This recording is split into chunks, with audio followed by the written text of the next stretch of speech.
La reprise post-Covid en Espagne, quelle est-elle?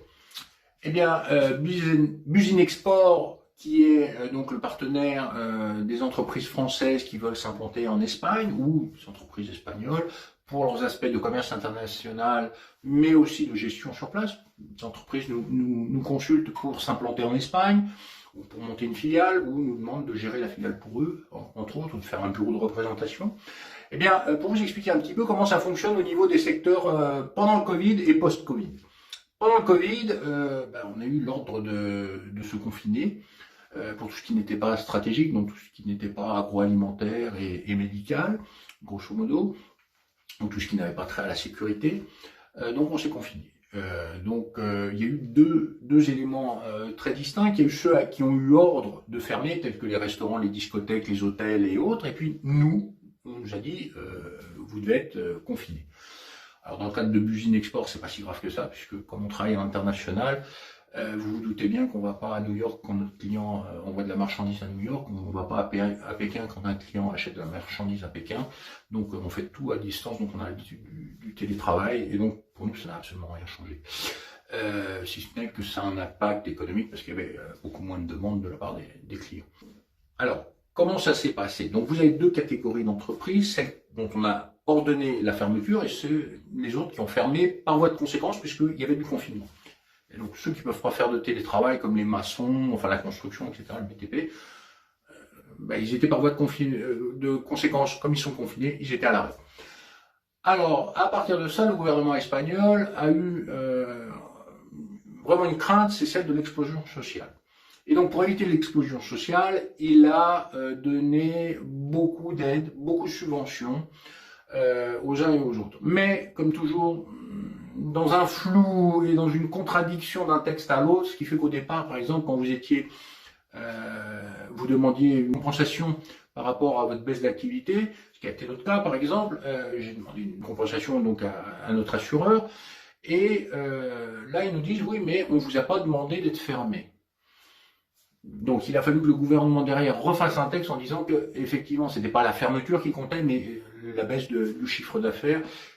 Donc on pouvait faire soit sur la fermeture pure et dure, soit sur la baisse du chiffre d'affaires. Donc ça demande des réajustements à chaque fois, mais on peut dire que le gouvernement espagnol a vraiment tout fait pour essayer de limiter la casse sociale, en reportant les échéances de loyer, en faisant en sorte d'apporter de l'aide, y compris alimentaire, humanitaire, sociale, etc. à la population.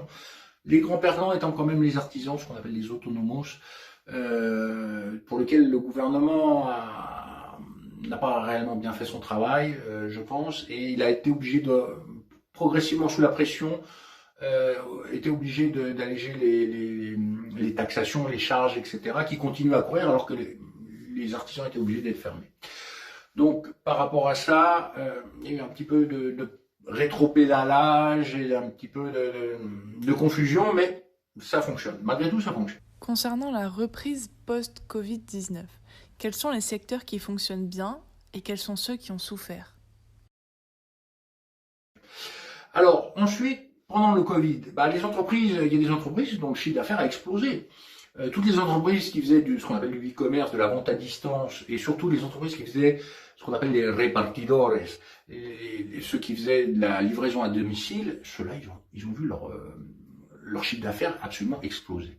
Ceux qui travaillent dans le nettoyage, dans l'hygiène, la désinfection, etc., ont vu aussi leur chiffre d'affaires décuplé.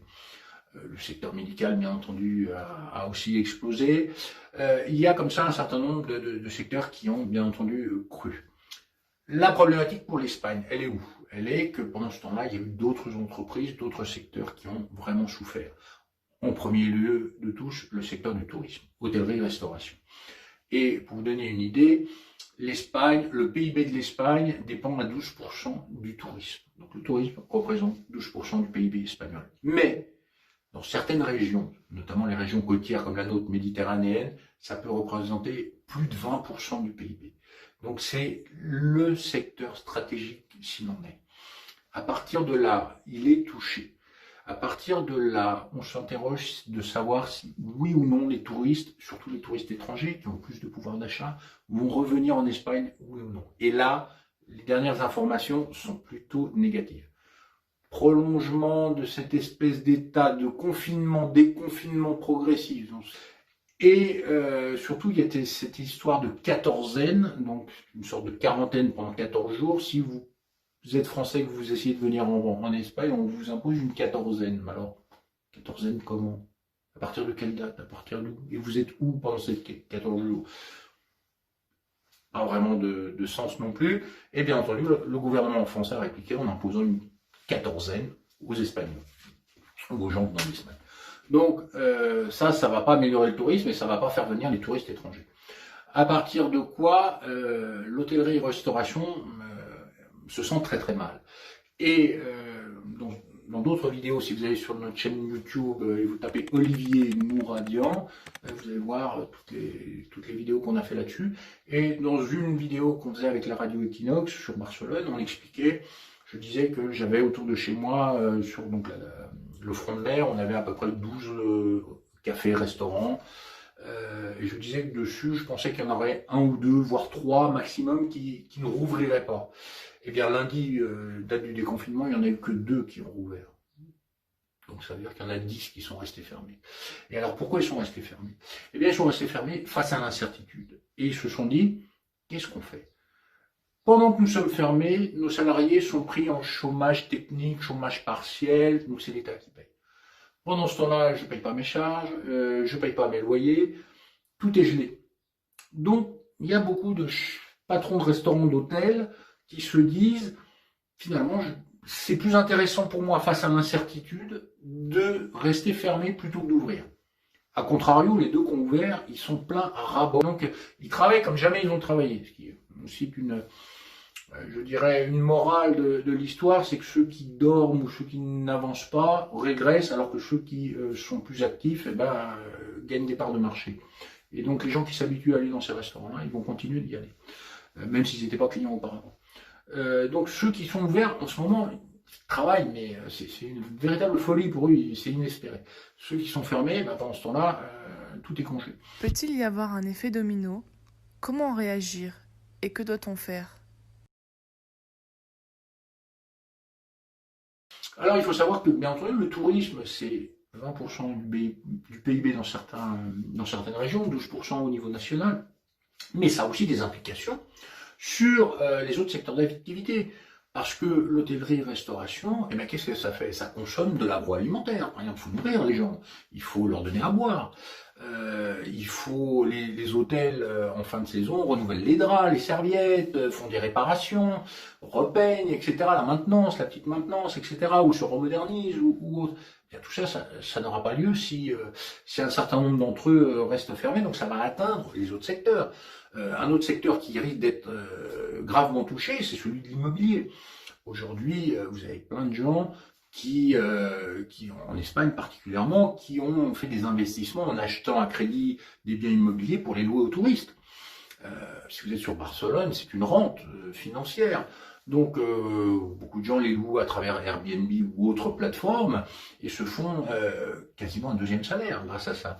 Et donc, ces gens-là, si les touristes ne viennent pas, ils vont avoir leur crédit immobilier et aucun revenu. Donc, pour eux, ça va être très tendu. Donc, le secteur immobilier aussi vend énormément aux touristes. Ce sont les touristes qui font monter les prix. Ce qui fait que certaines personnes n'apprécient pas trop les touristes. Si les touristes étrangers ne viennent pas, c'est souvent pendant les vacances qu'ils achètent ou qu'ils prennent la décision d'acheter une résidence secondaire en Espagne. S'ils ne viennent pas, les prix de l'immobilier vont s'effondrer, ou en tout cas largement baisser.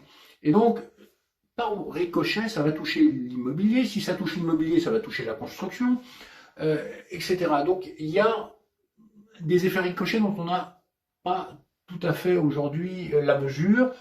Alors, on a des querelles d'experts sur quelle va être la baisse du PIB en Espagne ou en France ou ailleurs. Donc, vous avez des experts autoproclamés. Certains vous disent que ça sera 3%, d'autres 8%. Qu'importe.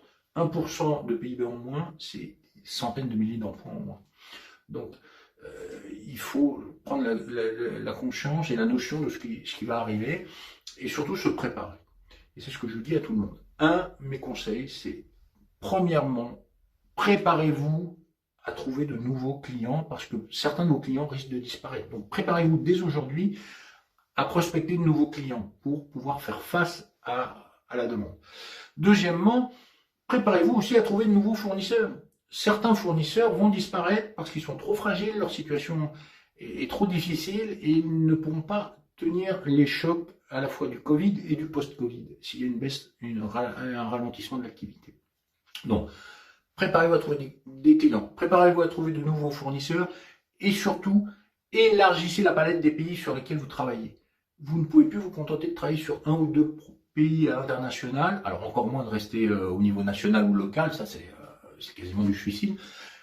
Il vous faut ouvrir sur plein de pays pour, mutualiser les risques sur différents pays et différentes zones du monde, mais aussi mutualiser les risques sur différentes monnaies.